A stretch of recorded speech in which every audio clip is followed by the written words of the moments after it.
Now let's see how to create functions in Clojure. Clojure is a functional language. Functions are first class and can be passed to or returned from other functions. Most Clojure code consists primarily of pure functions with no side effects, so invoking with the same inputs yields the same output.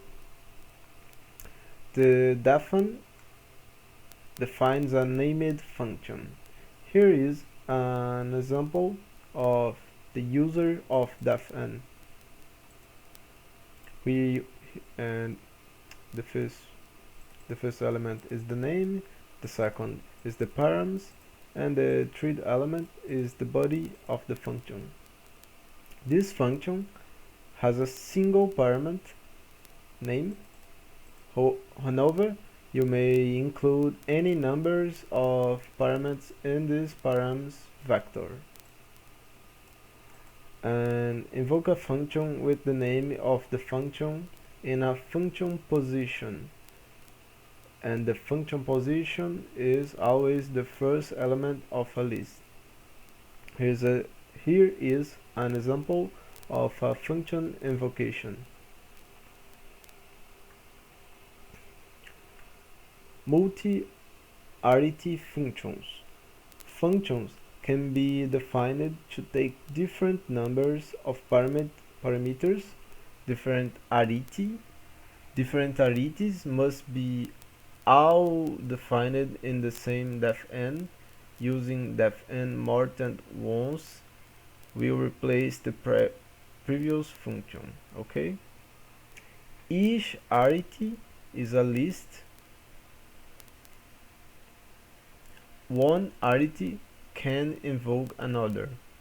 The body can contain any number of expressions, and the return value is the result of the last expression.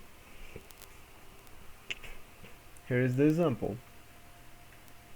This function declares two arities, the first with 0 parameters and the second with 1 parameter. The 0 parameter arity calls the first parameter arity with a default value to print. We invoke these functions by passing the appropriate number of arguments. Here's an example.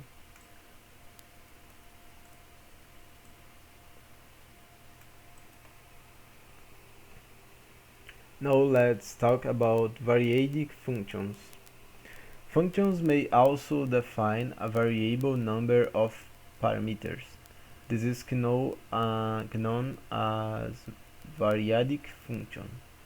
The variable parameters must occur at the end of the parameter lists.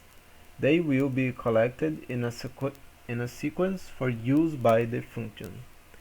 The beginning of the variable parameters is marked with the symbol. Here's an example. This function takes a parameter greeting and a variable number of parameters, 0 or more, that will be collected in a list named who. We can see this by invoking it with 3 arguments. Here is the example and the output. You can see that when println prints who, it is printed as a list of 2 elements that were collected. We also have anonymous functions, and an anonymous function can be created with fn. Here is the example. The fn, then the params, and the body of the function. Because the anonymous function has no name, it cannot be referred to later. Rather, the anonymous function is typically created at the point it is passed to another function, or it's possible to immediately invoke it, but this is not a common user.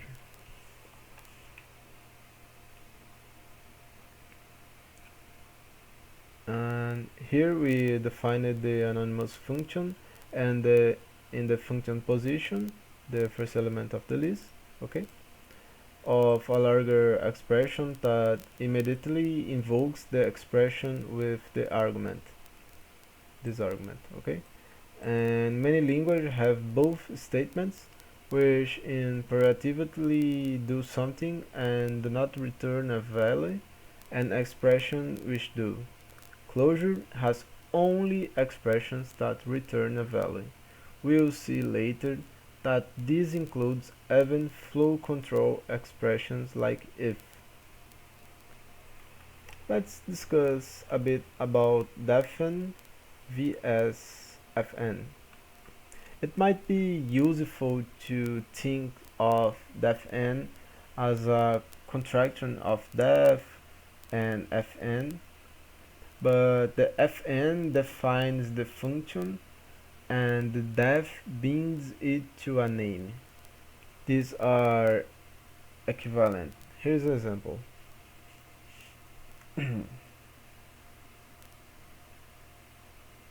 We are defining the greet and the function declared here, and this is the short. Anonymous function syntax. There is a shorter form for the fn anonymous function syntax implemented in the Clojure reader. Here it is. This syntax omits the parameter list and names parameters based on their position. This symbol is used for a single parameter, and these are used for multiple parameters. Also, this way is used for any remaining variadic parameters. Nested anonymous functions would create an ambiguity as the parameters are not named, so nesting is not allowed. Here is some examples. This example is equivalent to this function here, and so on. This example is equals to this, and this example is the same thing as this. Gotcha. One common need is an anonymous function that takes an element and wraps it in a vector.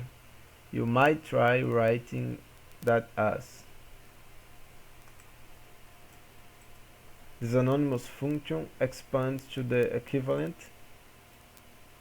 This form will wrap in a vector and try to invoke the vector with no arguments.